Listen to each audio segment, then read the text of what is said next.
probably all of us have stories that would relate testimony about how God proved himself or provided for us in difficult situations. And Lynn and I have a story that happened in our early 20s where God really made himself evident in providing for us in miraculous ways. So we'd gotten married early in college, and while we were still in school, I had promised her father, I kind of talked her father into allowing us to get married by telling him that I would take care of her no matter what, and that I would make sure that she finished school. So after being married for a while, Linda became pregnant, and I needed to drop out of school to help Linda to be able to finish school. And because the situation with us both going to school and a little bit of money we were living off of and where we were living off of worked fine for us, but it wasn't going to work for having a child and being married and trying to go to school. Anyway, so there were some obstacles there when it came time for me to try to go back to school.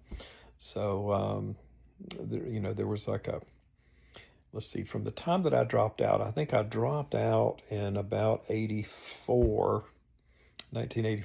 and I didn't actually go back until 88. So it was about a four year period there where I worked at Wendy's and I worked at a towel factory and was just really struggling. It really felt stuck, felt like, it felt like I couldn't go back to school because I couldn't afford to quit working so that I'd have the time to go back to school. And then I felt like if I did quit working, I wouldn't have the money to go back to school and I wouldn't be able to provide for the family. So we both really felt like we were kind of stuck. I had begun to tell myself, though, there's just nothing else you can do. You're going to be a restaurant manager, perhaps for the rest of your life. And it really wasn't what I thought God wanted me to do. I had felt a call to ministry early when I was about 18 or 19. And so we really began to pray and ask God to help us to know what he wanted us to do and to help us to do it. So I remember one time we went on a little vacation for a week and we dropped the kids off in Huntsville. We went to Gunnersville Lake and we were really reading the Bible and praying and just kind of relaxing, but really seeking God in prayer, not doing a whole lot on the vacation other than praying and reading and really pursuing God, trying to just enjoy a little bit of downtime, but mostly pursuing God. And felt like God told us that in order to do what he'd called us to do, the first order of business was to try to finish school. It was pretty clear that that's what we needed to do. Anyway, so there were some obstacles to that. I mean, because by then we had a couple of small children, so we needed childcare. We needed Linda to be able to get a job. We needed to be able to pay for the tuition. We didn't have a second car. It was going to take a second car from where we lived. I mean, there were a lot of problems. There were a lot of obstacles to overcome. So we prayed about all those. God began to eliminate them all one by one. Linda's parents decided to retire and to move to Auburn just to take care of our kids. I mean, just amazing sacrifice on their part. So gracious, so generous. The old car that I had that I'd been using, I had sold to a guy, but he'd only made one or two payments, and we've even gotten disconnected. I didn't know where he was. I knew his name, but I didn't know where he lived, and he was making payments on the car, but he hadn't made payments in 2 or 3 months. And I was able to trace him down through the post office, find out where he was, and appeal to him. And he was gracious. He said, yeah, maybe I should just give the car back to you and we'll just call it even, Stephen.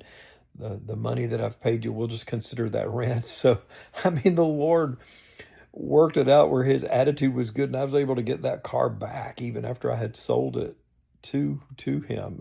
It was amazing. I mean, just the fact that we were able to track him down, not knowing anything but his name, didn't know his address, didn't know. I knew what town he lived in, but that was about it. So that was taken care of. Tuition, we didn't have any money saved, didn't have the money to go back to school, didn't want to borrow money.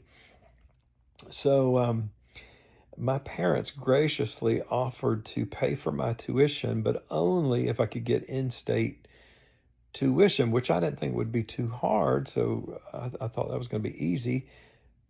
So wonderful that they volunteered to do that to help us out. I think everybody wanted me to be able to finish school, at least everybody in our family. Anyway, so when I tried to apply to school, because I lived, we were actually living and working in West Point, Georgia, and Valley, Alabama, and we were actually renting a house in West Point, Georgia. And so they did not want to give me in-state tuition because we actually lived in West Point, Georgia, even though it was just over the line. We lived like less than a mile to the state line in Alabama. So they were like, no, you can't have in-state tuition. Well, this was gonna be a deal breaker. I was not gonna be able to go back to school. And so I went in and talked with the guy who was going to make that decision at Auburn. And turns out he was a fellow believer. And I told him a little bit about our story and what we'd been through. And he said, well, I'll tell you what, you've been working for Wendy's and that store is in Alabama. And so if you can prove with your pay stub that you've been working in Alabama all this time, even though you live in West Point, Georgia, we'll give you in-state tuition. And so that was an answer to prayer. So this man gave us in-state tuition, even though we didn't live in-state and had not lived in-state in a while, just based on that technicality. So this was an answer to prayer. So many things fell in line. Of course, Linda got a job in Hogansville teaching. So Linda was driving an hour towards Atlanta to teach, and I was taking the two young girls and driving about an hour to Auburn, dropping them off at Linda's parents and going to school. And going to school most of the day, and then picking the girls back up and bringing them home to West Point, dropping them off with Linda, and working at Domino's most of the nights. During the week, though I worked on the weekends. I worked every Friday night and every Saturday night, and maybe one or 2 days during the week. Anyway, so that was our life for a year. It was a very difficult year, taking very difficult classes, trying to get a math degree. Senior year is very difficult academically, especially since I had been to school in like 4 years. So it was very, very difficult. The schoolwork was hard. Very little time to study. I mean, God miraculously provided in so many ways for Linda to be able to persevere working and then taking care of the kids. Her life was not easy. It was very difficult to drive to work and then drive home and then taking care of the kids once she got home pretty much by herself because I was really busy. So we talk about this as the most difficult year of our lives. Now, recently we've had some more emotionally difficult years for different reasons, but up to, a few years back, that was our most difficult year. We were really tried as we tried to finish school, work through this. Anyway, so really difficult year, and it ends up that I'm taking one last math class.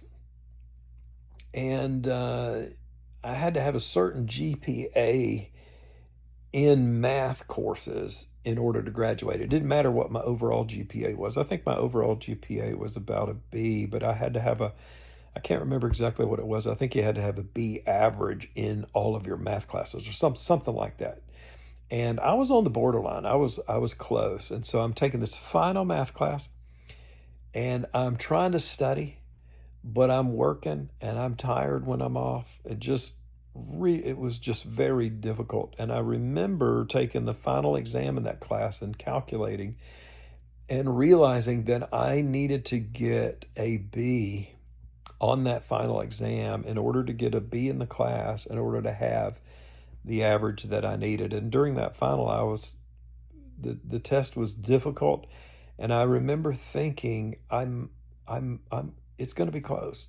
I don't know if I'm going to be able to get a B on this or not. So I did the best that I could do. I remember showing my work on the problems that I couldn't actually get the final answer on. Just showing my work and setting it up. Just due to time, I didn't have time to work out to completion every single problem. So I at least set it up and showed my work as best I could and prayed for the best. Anyway, it's not back then. It's not like it is today, where you can just get your grade by looking it up on the computer. You had to actually go to the class and look on the door. The teachers would post the grades to the exam and to the class on the door. But since it was an hour away, I didn't want to drive to see what my grade was. But I was dying to know if this entire year of hard work and sacrifice was all for nothing if I didn't get at least a B. And I thought very well to myself, we may have done all of this in vain. Linda's parents may have moved here to keep the kids in vain. My parents may have paid for the tuition just in vain. Linda and I may have worn ourselves out, working ourselves like crazy, all for nothing, because I may not get a high enough grade. So I call this professor, because I don't want to drive all the way to Auburn to find this out. So I call and I get him on the phone and I tell him, Dan Adams, and I tell him the situation. I said, I'm not going to be able to come in because I'm an hour away, but could you please tell me what my final exam grade was and what I got in the class? And there's the silence. You can tell he's looking it up in the book. My heart's beating 1,000 miles an hour. I've got to be at Domino's in like 15 minutes to deliver pizzas. He comes back on the phone and it's almost as if he has a smile on his face through the phone. I'm sure the class only had about 20 kids in it, so I'm sure he knew who I was. And he said, here it is. You got an A on the exam. Very good. Well done. And because you got an A on the exam, I decided to give you an A in the class too. I couldn't believe what I heard. I thought to myself, there's no way I got an A on that test. I said, could you check that one more time? It's Dan Adams. And he laughed. He said, I'm looking at it. Yeah, you got it. You got an A on the exam. And you got an A in the class. Congratulations. Good job. I'm almost speechless even now thinking about it. It absolutely was miraculous. And it's interesting that it topped off a year in our lives where God just provided in every sort of way. I mean, it's not just that God provided the strength for both Linda and I to do what we did, but I mean, he provided even to make it possible, and then just showed off in his grace on that final test and getting that final grade and everything for us to be able to move on kind of with our lives. So I think, we probably all have stories like this that we could share where in our Christian life, it's almost like a story like the Israelites talking to their children about God rescuing them from Egypt and them recounting the story of how God acted and how God moved. But this is the time that Lynn and I will never forget, when the evidence of God's grace and his provision in our life was so strong and so big that we'll never get over it, that God has shown himself strong. And so it makes me think about that at the end of Psalm 90, when Moses is praying that the work of God, that he would see the work of God, and that the people of God would see the work of God, and that their children would as well.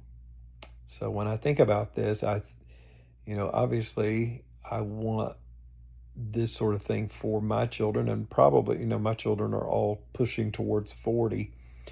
They could probably tell their own stories and the ways God provided for them and has provided and will provide for them in their lives. So it'd be interesting to see. I suppose I will ask them that. What stories would they point to? We have others where Linda and I would say that God worked and has worked in amazing ways. It wasn't just when we were in our early 20s, but even just recently, the way God has worked and provided. And so God is good, and God does provide for us, and God displays his work and his works. We read about him in our Bibles, but we also have lived experience where God has proven himself faithful and God has proven himself real. And we're grateful to him for all that he's done. Anyway, I wanted you to hear that story. It's a little bit of an illustration of Psalm 90, the latter part of that, where God showed his work to us and displayed his work in our lives.